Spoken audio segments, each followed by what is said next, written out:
Terima kasih rakan penyampai. Selamat pagi Malaysia. Susulan Prosedur Operasi Standard SOP Perintah Kawalan Pergerakan PKP 3.0 lebih ketat yang diumumkan kerajaan. Antaranya waktu operasi bagi sektor ekonomi yang dihadkan dari pukul 8 pagi hingga 8 malam, pokok kuasa hari Selasa 25 Mei 2021 bagi memastikan pergerakan orang ramai dapat dikurangkan sekaligus mengelak penularan COVID-19 yang lebih serius. Tinjauan saya di sekitar Petaling Jaya Selangor malam tadi mendapati kesemua premis perniagaan mematuhi arahan terbaru yang ditetapkan kerajaan tersebut. Mereka dilihat mula membuat persiapan untuk menutup premis perniagaan masing-masing seawal pukul 7 malam dan menutup sepenuhnya premis mereka tepat pada pukul 8 malam. Walaupun mengakui pendapatan mereka sedikit terjejas, para peniaga akur demi membantu usaha bersama memutuskan rantaian penularan pandemik COVID-19 yang dilihat semakin serius ketika ini. Pada masa sama, mereka memohon agar dilanjutkan sedikit waktu perniagaan sehingga pukul 10 malam. Ikuti pandangan Abdul Malik Abdul Karim, Rabiah Ibrahim, Nurul Huda Mazlan dan Nurul Huda Jufri. Bagus. Kita nak potong arahan COVID ni. Kasih semua sekian tulis semua siap. Sebetulnya pukul 8 tu salah sikit sebab orang balik kerja, jam dia orang balik sampai sini 8. Kalau macam dulu sampai pukul 10, okey.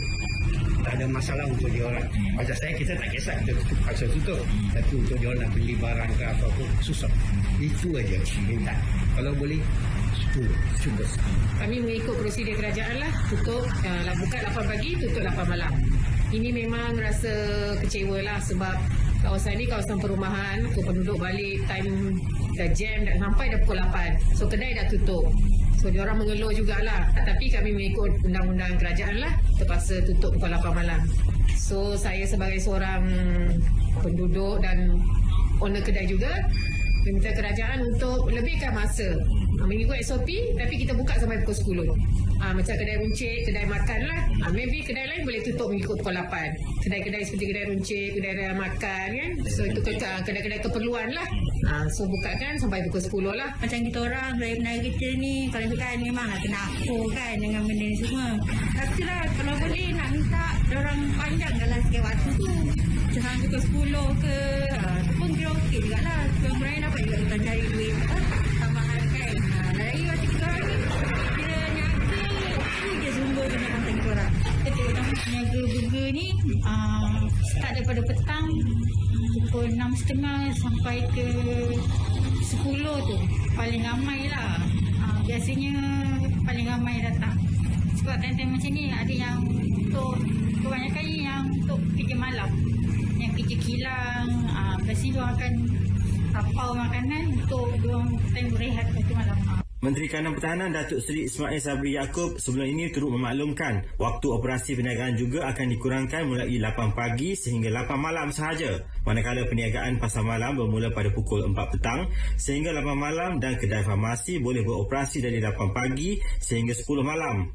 Manakala waktu operasi perniagaan bagi pusat beli belah, kedai sebaneka, gerai, dobi dan stesen minyak kecuali di Lebuh Raya juga ditetapkan dari 8 pagi hingga 8 malam berbanding 6 pagi hingga 10 malam sebelum ini. Sekatan tambahan untuk mengetatkan SOP PKP 3.0 diumumkan di mana ia dibuat melalui dua strategi, iaitu arahan bekerja dari rumah serta menghadkan waktu operasi perniagaan pokok kuasa 25 Mei bagi seluruh Semenanjung dan Labuan bagi mengurangkan pergerakan orang ramai sekaligus mengelak penularan lebih serius COVID-19.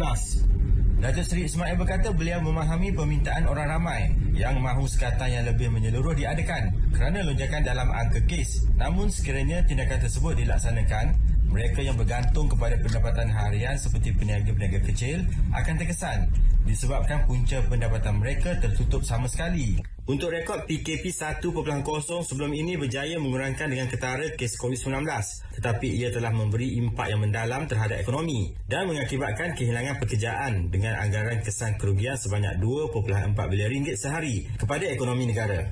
Atas faktor tersebut, kerajaan mewujudkan pasukan khas yang terdiri daripada Kementerian Kesihatan Malaysia KKM, Kementerian Kewangan, Kementerian Perdagangan Antarabangsa dan Industri MITI, Majlis Keselamatan Negara MKN dan Bank Negara Malaysia BNM untuk meneliti perkara yang melibatkan kepentingan kesihatan dan kesejahteraan rakyat.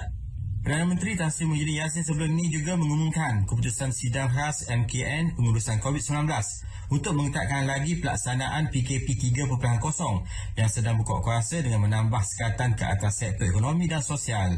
Sekian laporan Sahazan Fazli Zainuddin untuk Selamat Pagi Malaysia.